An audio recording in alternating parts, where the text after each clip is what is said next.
สวัสดีครับขอต้อนรับ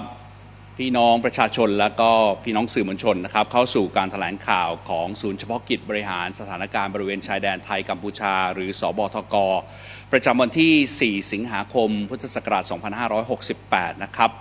ในช่วงต้นจะเป็นการแถลงโดยภาษาไทยแล้วก็จะเป็นการสรุปโดยภาษาอังกฤษในภายหลังนะครับ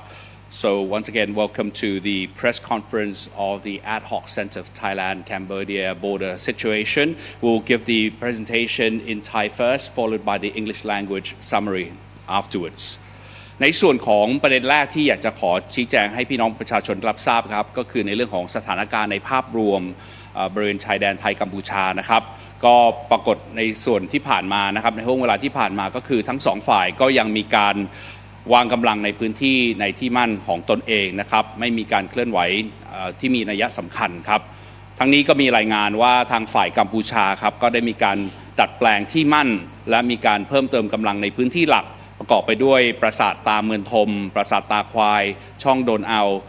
ช่องขานม้าช่องตาเท่าสัตตโสมและภูผีนะครับโดยมีการเพิ่มเติมกำลังเข้ามาทดแทนกำลังที่สูญเสียในแต่ละพื้นที่ครับเป็นข้อบ่งชี้ได้ว่าทางฝ่ายกัมพูชานั้นได้รับการสูญเสียเป็นจำนวนมากครับประเด็นที่2ก็ในเรื่องของการปฏิบัติต่อเฉลยศึกนะครับซึ่งปรากฏเป็นข่าวมากมายเลยทีเดียวในช่วงเวลาที่ผ่านมานะครับก็อย่างที่ได้ทราบกันแล้วนะครับว่าในปัจจุบันนั้นเราก็ได้มีการควบคุมตัวเฉลยศึกจำนวน20นายนะครับแล้วก็ได้ส่งกลับไปแล้ว2นายเนื่องจากว่า2นายนั้นได้ป่วยบาดเจ็บแล้วก็อีกท่านหนึ่งก็คือป่วยทางจิตนะครับก็คงเหลือในปัจจุบันก็คือเพียง18นายที่อยู่ในการควบคุมตัวของฝ่ายไทยครับก็อยากจะเรียนให้ทราบว่านะครับอันนี้คณะกรรมการสิทธิมนุษยชนของกัมพูชาได้มีการส่งคำร้องไปยังสำนักข้าหลวงใหญ่สิทธิมนุษยชนแห่งสหประชาชาติหรือ OHCHR นะครับโดยกล่าวหาว่าฝ่ายไทยนั้นได้ควบคุมตัวทหารกัมพูชาซึ่งผิดกฎหมายระหว่างประเทศถือว่าเป็นความพยายามที่บิดเบือนข้อเท็จจริงอย่างสิ้นเชิงนะครับอันนี้ฝ่ายไทยนั้นประณามในเรื่องของการบิดเบือนข้อมูลข่าวสารต่างๆของทางฝ่ายกัมพูชาในเรื่องนี้นะครับซึ่งอยากจะชี้แจงให้ทุกท่านได้ทราบว่าทหารกัมพูชาที่ถูกควบคุมตัวทั้งหมดเนี่ยนะครับถือว่าเป็นเฉลยศึกครับคำว่าเฉลยศึกนั้นมีนิยามคำจำกัดความว่าเป็นผู้สังกัดในกองทัพภาคีคู่พิพาทนะครับไทยและกัมพูชาก็ถือว่าเป็นภาคีอนุสัญญาเจนีวาซึ่งมีการบ่งชัดในเรื่องของการปฏิบัติต่อเฉลยศึกครับและอนุสัญญาเจนีวานี้เองก็ได้มีผลบังคับใช้ในประเทศที่มีสงครามหรืออยู่ในสภาวะที่ขัดกันด้วยอาวุธหรืออยู่ในอาร์มคอนฟลิกต์นั่นเองซึ่งทั้งหมดนี้เป็นข้อหรือเป็นเงื่อนไขนะครับที่เราปฏิบัติต่อผู้ที่ถูกควบคุมตัวในฐานะเป็นเฉลยศึกครับการปฏิบัติของฝ่ายไทยต่อเฉลยศึกที่ผ่านมานะครับเราก็ได้มีการปฏิบัติโดยมีการเคลื่อนย้ายเฉลยศึกทั้งหมดออกจากพื้นที่ที่เสี่ยงทันทีครับอันนี้เราได้ดำเนินการไปแล้วแล้วก็นอกเหนือจากนั้นสิ่งที่เราได้ดำเนินการก็คือได้จัดให้มีแพทย์ตรวจร่างกายและสุขภาพของเฉลยศึกทันทีครับจากนั้นเราก็ได้มีการช่วยเหลือในการจัดหาอาหารน้ำดื่มเสื้อผ้าอย่างเหมาะสมและเพียงพอได้โดยทั้งนี้นะครับอย่างที่ผมได้บอกไปแล้วก็เราได้มีการปล่อยตัวผู้บาดเจ็บไปแล้ว2นายนะครับก็เนื่องจากว่าสภาวะของทั้ง2นายนั้นสุขภาพไม่ดีพอนะครับทั้งนี้นะครับเมื่อสภาวะของการขัดกันด้วยอาวุธนะครับก็คือสภาวะของการรบนั้นสิ้นสุดลงเนี่ยหน้าที่ของประเทศที่ควบคุมตัวเฉลยศึกต่างๆเหล่านี้ก็จะมีหน้าที่ในเรื่องของการปล่อยตัวกลับประเทศครับซึ่งปัจจุบันนี้ถือว่าสถานะนั้นยังไม่สิ้นสุดลงนะครับก็เพราะว่าการแค่หยุดยิงนั้นไม่ถือว่าเป็นการสิ้นสุดสภาวะการขัดกันด้วยอาวุธครับการปฏิบัติที่ผ่านมาอย่างที่ผมบอกไปแล้วนะครับก็เรายังควบคุมตัวไว้ทั้งหมด18นายนะครับนอกจากนี้ทางกระทรวงการต่างประเทศเองเนี่ยก็ได้มีหนังสือแจ้งไปยังสำนักข้าหลวงใหญ่สิทธิมนุษยชนแห่งสหประชาชาติหรือ Office of High Commissioner for Human Rights นะครับ OHCHR นะครับประท้วงต่อข้อกล่าวหาของคณะกรรมการสิทธิมนุษยชนของกัมพูชานะครับที่กล่าวหาว่าไทยเรานั้นละเมิดการปฏิบัติต่อผู้ถูกควบคุมตัวหรือเฉลยศึกต่างๆเหล่านี้นะครับ นอกจากนี้นะครับเพื่อเป็นการแสดงความโปร่งใสนะครับและก็เผยแพร่ข้อเท็จจริงให้ประชาคมโลกทราบนะครับในสัปดาห์นี้เองฝ่ายไทยก็ได้เชิญผู้แทนจากคณะกรรมการกาชาดระหว่างประเทศหรือ International Committee of the Red Cross ICRC นะครับรวมถึงสำนักงานข้าหลวงใหญ่สิทธิมนุษยชนแห่งสหประชาชาติ OHCHR นั้นลงพื้นที่เพื่อเยี่ยมทหารกัมพูชาที่ถูกควบคุมตัวด้วยครับประเด็นถัดมาครับก็เรื่องของตามที่ปรากฏในข่าวนะครับเรื่องของศพของทหารกัมพูชานะครับก็สังเกตได้ว่ารัฐบาลและกองทัพกัมพูชานั้นมีการเพิกเฉยแล้วก็มีการละเลยต่อการปฏิบัติต่อศพทหารของตนเองนะครับทั้งนี้เองประเทศไทยเนี่ยก็ขอเน้นย้ำว่าเรายึดในเรื่องของหลักมนุษยธรรมเสมอมาและแม้ว่าเราเป็นฝ่ายถูกกระทำนะครับก็ยังเคารพต่อชีวิตและศักดิ์ศรีของมนุษย์ไม่ว่าผู้นั้นจะสังกัดชาติใดครับโดยการปฏิบัติที่ผ่านมานะครับเราได้เล็งเห็นว่าการปฏิบัติต่อศพของทางฝ่ายกัมพูชานั้นได้มีการละเมิดหลักมนุษยชนมนุษยธรรมสากลขั้นพื้นฐานนะครับนั่นก็คือการทอดทิ้งร่างผู้เสียชีวิตโดยเฉพาะทหารของตนเองไม่ใช่เพียงการขัดต่อหลักศีลธรรมแต่ยังเป็นการละเมิดกฎหมายมนุษยธรรมระหว่างประเทศอย่างชัดเจนด้วยนะครับอันนี้เราอ้างอิงต่อหลักฐานของอนุสัญญาเจนีวาฉบับที่1และ4ว่าด้วยการเก็บรักษาและเคารพร่างผู้เสียชีวิตจากการสู้รบครับประเด็นที่2ที่เราเห็นการปฏิบัติของทางฝ่ายกัมพูชาที่ละเมิดเพิกเฉยนะครับนั่นก็คือการละเมิดต่อเกียรติยศของกองทัพกัมพูชาเองนะครับนั่นคือการไม่ดำเนินการใดๆต่อร่างของทหารตนเองที่เสียชีวิตย่อมสะท้อนถึงการละเลยศักดิ์ศรีของความเป็นทหารของประเทศตนเองซึ่งเป็นเรื่องที่น่าเศร้าน่าเสียใจเป็นอย่างยิ่งเลยทีเดียวนะครับอันนี้ก็เป็นเรื่องที่สามารถนะครับสร้างผลกระทบต่อขวัญและกำลังใจของทหารกัมพูชาที่ยังมีชีวิตอยู่และครอบครัวของผู้เสียชีวิตด้วยนะครับอันนี้ก็ตามที่เราทราบกันในสื่อสังคมออนไลน์ทั้งหลายนะครับแล้วก็มีทางฝ่ายกัมพูชาครอบครัวของฝ่ายกัมพูชาก็ได้เรียกร้องแล้วก็ค้นหาตัวของญาติตัวเองนะครับที่สูญหายไปซึ่งฝ่ายกัมพูชาก็จะสังเกตได้ว่าก็ยังเพิกเฉยต่อกรณีดังกล่าวด้วยอีกประเด็นหนึ่งนะครับต่อการจัดการศพเนี่ยนะครับก็คือเรื่องของการขัดต่อหลักศาสนาวัฒนธรรมของกัมพูชาเองนะครับซึ่งเช่นเดียวกับประเทศไทยนั้นกัมพูชาก็เป็นประเทศพุทธนะครับการที่ไม่จัดการศพของทหารตนเองนั้นก็ถือเป็นการละเมิดหลักศาสนาและขนบธรรมเนียมอันศักดิ์สิทธิ์ของประเทศแต่ละฝ่ายด้วยนะครับประเด็นสุดท้ายอันนี้ก็สำคัญนะครับก็คือเรื่องของกระทบต่อสิ่งแวดล้อมและสุขลักษณะข้ามแดนครับการปล่อยศพไว้โดยไม่เก็บกู้อาจจะส่งผลต่อสุขลักษณะในพื้นที่และอาจจะกลายเป็นประเด็นความเดือดร้อนที่ลุกลามนะครับเป็นปัญหาข้ามพรมแดนด้วยอันนี้ก็ถือว่าการรักษาสุขอนามัยต่างๆนั้นนอกเหนือจากเรื่องของกลิ่นนะครับแล้วก็ยังมีเรื่องของความสกปรกนะครับแล้วก็อาจจะมีการโอกาสที่จะแพร่เชื้อโรคต่างๆได้ในพื้นที่ซึ่งเป็นอันตรายต่อประชาชนในพื้นที่เป็นอย่างมากครับโดยเฉพาะผู้ปฏิบัติหน้าที่ในบริเวณชายแดนนั้นนะครับอันนี้ก็ขอวิงวอนแล้วก็ขอกล่าวไปยังทางฝ่ายกัมพูชาในเรื่องของการเคารพสิทธิหลักพื้นฐานของความเป็นมนุษย์ของประชาชนชาวกัมพูชาโดยเฉพาะอย่างยิ่งทหารที่เสียสละสู้รบให้กับประเทศท่านนะครับก็แจ้งผ่านไปยังทางประเทศกัมพูชาในเรื่องนี้ด้วยครับประเด็นที่3ครับก็ในเรื่องของขอความร่วมมือพี่น้องประชาชนทุกท่านนะครับในเรื่องของการงดผลิตหรือเผยแพร่ข่าวปลอมหรือเฟกนิวส์นะครับประเด็นต่างๆเหล่านี้นี่แน่นอนครับก็มีผลกระทบต่อความวิตกกังวลของประชาชนในพื้นที่ครับอย่างเช่นกรณีที่ผ่านมามีเฟกนิวส์ในเรื่องของการเคลื่อนย้ายกำลังของทหารในพื้นที่นะครับทำให้เกิดความกังวลและก็ตื่นตระหนกต่อประชาชนในพื้นที่ด้วยอันนี้ก็ขอวิงวอนนะครับว่าในเรื่องของการผลิตหรือการเผยแพร่ข่าวปลอมนั้นขอให้งดนะครับประเด็นที่4ครับในเรื่องของการบินโดรนครับจะสังเกตได้ว่าในช่วงระยะเวลาที่ผ่านมาเนี่ยมีการตรวจพบการบินโดรนโดยผิดกฎหมายอย่างมากมายเลยทีเดียวซึ่งปัจจุบันนี้สำนักงานการบินพลเรือนแห่งประเทศไทยครับได้ออกประกาศห้ามบินโดรนทั่วประเทศตั้งแต่วันที่30 กรกฎาคมจนถึง15 สิงหาคมนะครับโดยผู้ฝ่าฝืนจะต้องระวังโทษ จำคุกไม่เกิน1 ปีปรับไม่เกิน 40,000 บาทหรือทั้งจำทั้งปรับนะครับโดยขอเชิญชวนให้พี่น้องประชาชนโดยเฉพาะพี่น้องทหารผ่านศึกนะครับและนักศึกษาวิชาทหารทั่วประเทศนะครับอาศัยความรู้ความสามารถที่เราได้ร่ำเรียนมาในเรื่องของการเป็นทหารนะครับได้ช่วยกันตรวจสอบตรวจตรานะครับดูโดยเฉพาะในพื้นที่ของทัพภาคที่1ทัพภาคที่2นะครับสอดส่องดูว่ามีผู้ไม่ประสงค์ดีหรือประสงค์ร้ายในการดำเนินการพฤติกรรมดังกล่าวหรือไม่นะครับทั้งนี้หากมีการตรวจพบนะครับขอให้แจ้งไปที่ศูนย์ต่อต้านโดรนหรือศูนย์แจ้งเหตุใกล้พื้นที่ของท่านนะครับเช่นสถานีตำรวจท้องที่หน่วยทหารหรือหน่วยความมั่นคงที่รับผิดชอบในพื้นที่นั้นๆนะครับเพื่อช่วยดำเนินการในส่วนที่เกี่ยวข้องครับเราทุกคนนะครับไม่ว่าจะเป็นทางทหารผ่านศึกก็ดีหรือนักศึกษาวิชาทหารต่างๆนะครับรวมถึงพี่น้องประชาชนทุกๆท่านนะครับทุกท่านก็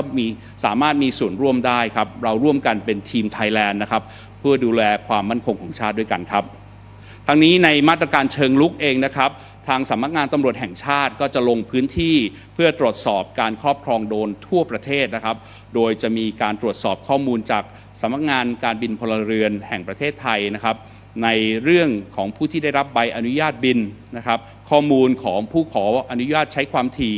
โดยตำรวจทุกสถานีครับจะนำข้อมูลต่างๆเหล่านี้เนี่ยตรวจสอบอากาศยานการปฏิบัติตามข้อกฎหมายอนุญาตนะครับและนอกจากนี้นะครับสำนักงานตำรวจแห่งชาติก็ยังจะทำการประชาสัมพันธ์แล้วก็ขอความร่วมมือกับพี่น้องประชาชนและผู้ที่ใช้อากาศยานโดรนให้ยึดถือและปฏิบัติตามกฎหมายอย่างเคร่งครัดครับ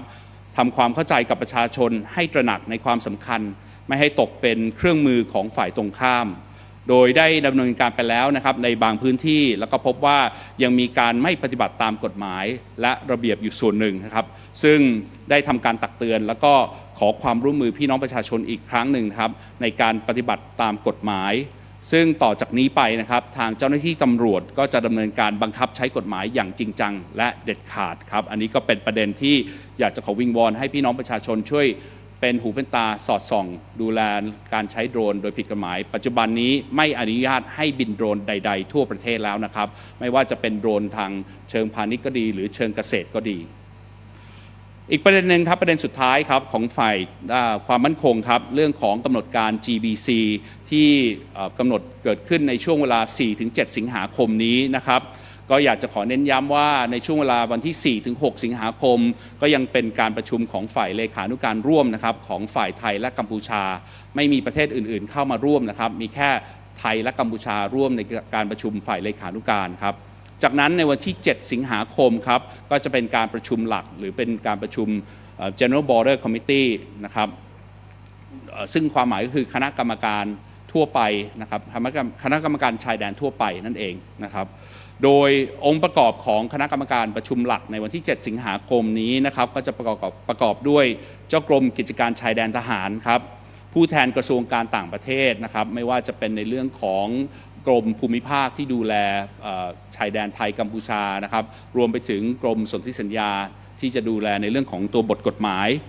นอกจากนี้ก็จะมีผู้แทนของกระทรวงมหาดไทยผู้แทนสำนักงานสภาความมั่นคงแห่งชาติผู้แทนกระทรวงกลาโหมครับก็จะเป็นสำนักนโยบายและแผนกระทรวงกลาโหมรวมถึงกรมพระธรรมนูญด้วยนะครับก็จะเข้าร่วมคณะในการประชุมนอกจากนี้ก็จะมีเรื่องของผู้แทนของกองทัพครับได้แก่กองบัญชาการกองทัพไทยกองทัพบกกองทัพเรือและกองทัพอากาศรวมถึงสำนักงานตำรวจแห่งชาตินะครับแล้วก็ผู้ช่วยทูตฝ่ายทหารบกและทหารอากาศประจำกรุงพนมเปญนะครับซึ่งเป็นผู้ช่วยทูตฝ่ายทหารของไทยประจำกรุงพนมเปญนี่คือองค์ประกอบของคณะฝ่ายไทยครับที่จะเข้าร่วมการประชุม GBC ที่กำลังจะเกิดขึ้นในวันที่ 7 สิงหาคมนี้นะครับผู้สังเกตการเน้นย้ำนะครับผู้สังเกตการที่มีคำถามจากพี่น้องประชาชนเยอะเลยทีเดียวว่าผู้สังเกตการนั้นจะเข้าร่วมในเวทีไหนได้บ้างผู้สังเกตการซึ่งในโอกาสนี้ก็จะมีมาเลเซียสหรัฐและจีนนะครับก็จะเข้าร่วมเฉพาะในการประชุมหลักในวันที่ 7 สิงหาคมครับอันนี้ก็ขออนุญาตยืนยันตามนี้ครับต่อไปก็จะให้ทางโฆษกฝ่ายต่างประเทศได้พูดถึงในเรื่องของประเด็นต่างประเทศครับเรียนเชิญครับ ขอบคุณมากค่ะ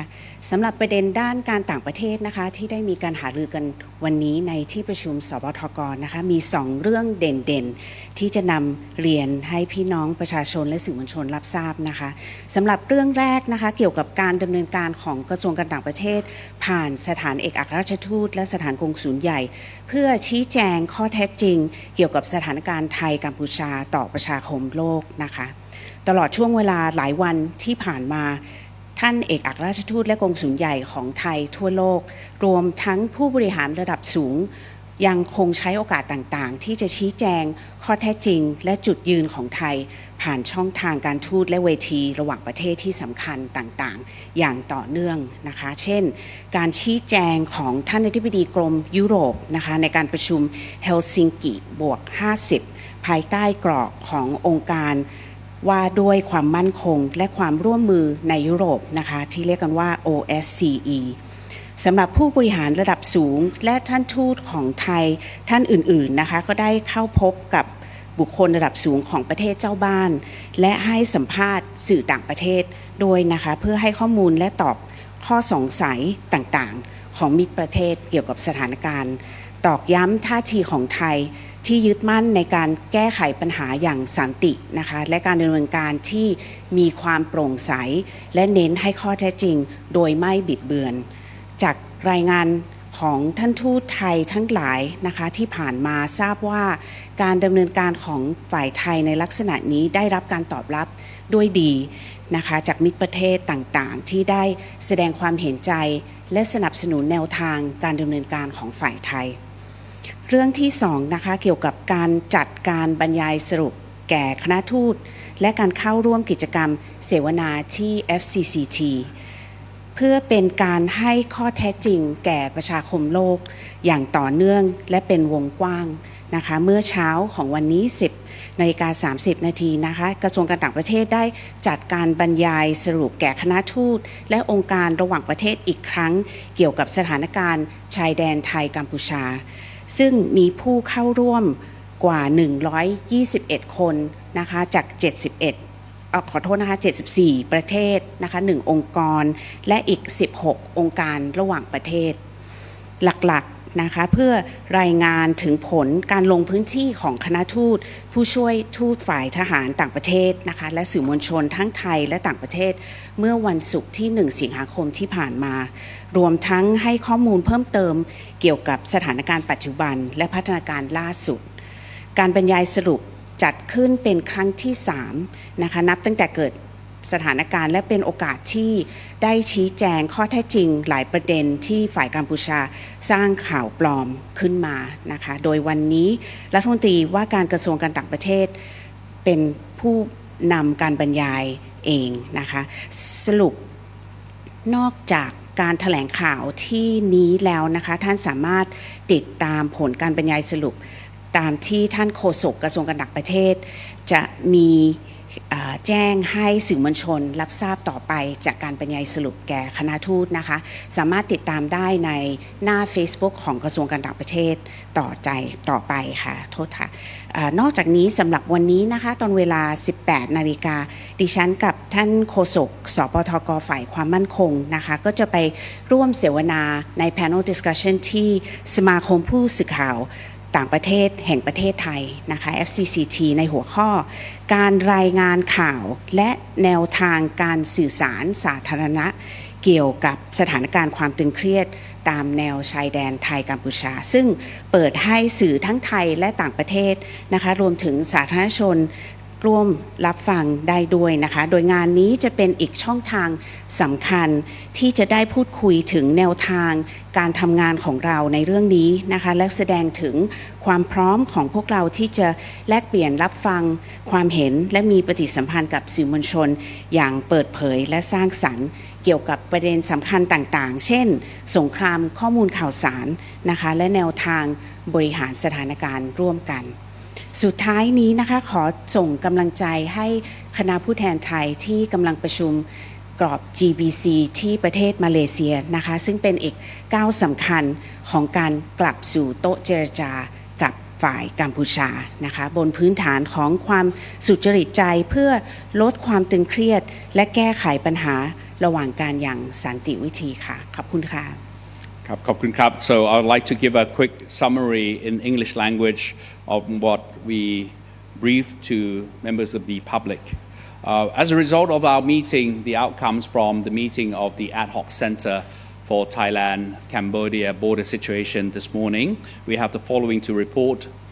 Firstly, on the overall situation of Thailand-Cambodia border, both sides continue to maintain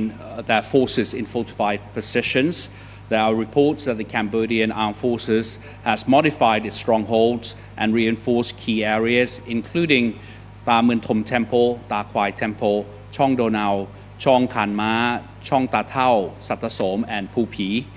Troops have been sent to replace these lost, indicating that the Cambodia armed forces has suffered heavy casualties in recent time. Secondly, treatment of the prisoners of war. There are news reports that the Cambodian Human Rights Committee has submitted a complaint to the Office of the United Nations High Commissioner for Human Rights, or the OHCHR, accusing Thailand of violating international law by detaining Cambodian soldiers. This is deemed a complete distortion of facts by the Cambodian side. The 20 Cambodian soldiers currently in custody qualify as prisoners of war. This is because they belong to the armed forces of a party to the conflict. Both Thailand and Cambodia are parties to the Geneva Conventions, which clearly define the treatment of POWs. And also the Geneva Conventions applied during these armed conflict, including the recent event that Thailand and Cambodia faced. Now, for Thailand, we have treated the POWs in good faith, and of course, the POWs were treated with immediate evacuation from danger zones. Secondly, medical examinations were promptly conducted, and they were also provided with appropriate and sufficient food, water, and clothing, and they will be released and repatriated only when the armed conflict ends, and not just now because the ceasefire is not included as part of the ending or conclusion of the armed conflict.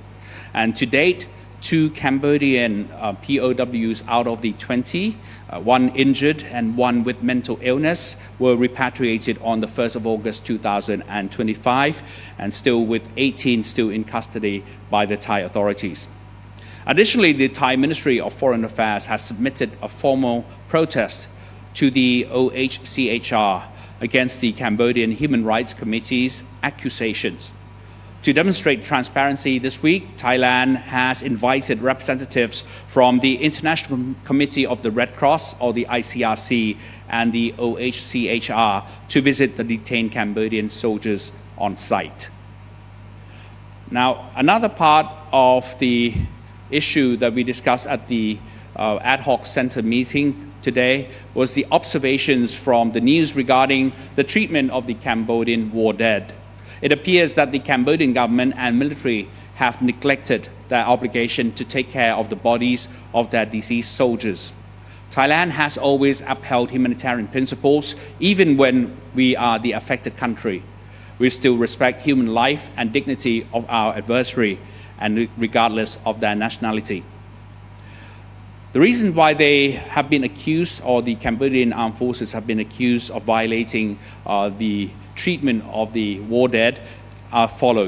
as follows. First, the violation of basic international humanitarian norms by abandoning the bodies of their own soldiers is not morally wrong, but a clear violation of international humanitarian law. And we are referring this to the first and the fourth Geneva Conventions, which require proper handling and respect of the war dead. Secondly, tarnishing the honor of Cambodia's own military. Neglecting fallen soldiers reflects a sad disregard for the dignity of Cambodia's own armed forces. This, of course, damages the morale of Cambodian troops and affects the families of the deceased. As been indicated in the news and social media recently, a lot of the family members are actually seeking for their loved ones who actually have been lost as a result of the armed conflict So far, the Cambodian authorities have not shown any sign that they will help to seek the bodies of the lost ones. Thirdly, the contradiction of Cambodia's own religious and cultural values as a Buddhist country, failure to properly manage the bodies of fallen soldiers violates sacred religious and cultural traditions. And fourthly, environmental and cross-border health concerns. And leaving bodies uncollected may affect hygiene in the area and cause cross-border public health issues. And this becomes a regional responsibility that could be raised at the ASEAN discussions. Now, another point that I'd like to mention is the appeal to avoid spreading fake news. Please refrain from producing or sharing fake news, such as the recent fake news of movement of troops in the frontline area, which created public panic. So we would like to ask the general public to please help us by avoiding spreading fake news. Now, the fourth issue was on the drone flight ban nationwide. The Civil Aviation Authority of Thailand, or CAAT, has announced recently a nationwide drone flight ban from the 30th of July to the 15th of August 2025. Violators may face up to 1 year in prison, a fine of 40,000 baht or both. All citizens, especially veterans and military cadets, especially from the 1st and 2nd Army areas, are urged to watch for and report suspicious drone activity to the anti-drone center or the local police or even to the military installations and security units in the area. So let us act together as Team Thailand to safeguard our national security. All members of the public can also participate in reporting the sighting of the suspicious drones as well. Remember that all drones are prohibited from flying in the Thai airspace until the 15th of August. Now, the other issue concerns the proactive measures by the Royal Thai Police regarding the drone flight or drone ban. The police will conduct a nationwide inspection of drone ownership. Data will be cross-checked with Civil Aviation Authority of Thailand regarding licensed pilots and radio frequency permits. Police stations across the country will actually help verify aircraft and legal compliance. The Royal Thai Police has already started public outreach and education campaigns warning against misuse and emphasizing that citizens should not be tools of opposing forces. In areas where violations have occurred, warnings have been issued, but moving forward, strict legal enforcement will apply by the Royal Thai Police. Now, lastly, I mentioned about the GBC or the General Border Committee meeting, which is scheduled to take place between the 4th to the 7th of August 2025. As part of the meeting itself, the 4th to the 6th of August will be the Secretariat level meeting, followed by the actual main session of the GBC to be conducted on the 7th of August, where representatives from both Thailand and Cambodia will be present, along with the observers from Malaysia, United States, and China. Attendees from the Thai delegation will include Director General of the Border Affairs of the Royal Thai Armed Forces, representatives from the Ministry of Foreign Affairs, Interior, Defense, as well as the National Security Council. We will also have representatives from all the services of the armed forces, be they the Royal Thai Armed Forces Headquarters, Royal Thai Army, Royal Thai Navy, Royal Thai Air Force, as well as the Royal Thai Police.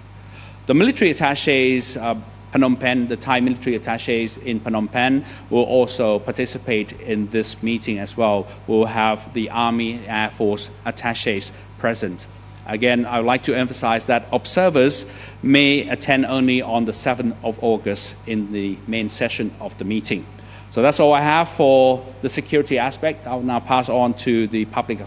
foreign affairs, please. Thank you very much, and good afternoon to our international friends tuning in for today. I have two topics from the foreign affairs perspective to share with all of you. The first topic regards the ongoing international outreach by the Ministry of Foreign Affairs and Thai diplomatic consular missions abroad. Over the past few days, the Ministry of Foreign Affairs, through members of our high-level executives, ambassadors, and consuls general, continue to use all possible avenues to share the facts and Thailand's positions and commitments on the matter through diplomatic channels and key international forums. For example, at the Helsinki Plus 50 conference under the Organization for Security and Cooperation in Europe, otherwise known as the OSCE framework, our Director General for European Affairs Department clarified facts surrounding Cambodia's unprovoked and indiscriminate attacks against Thai civilians, which has compelled Thailand to exercise its inherent right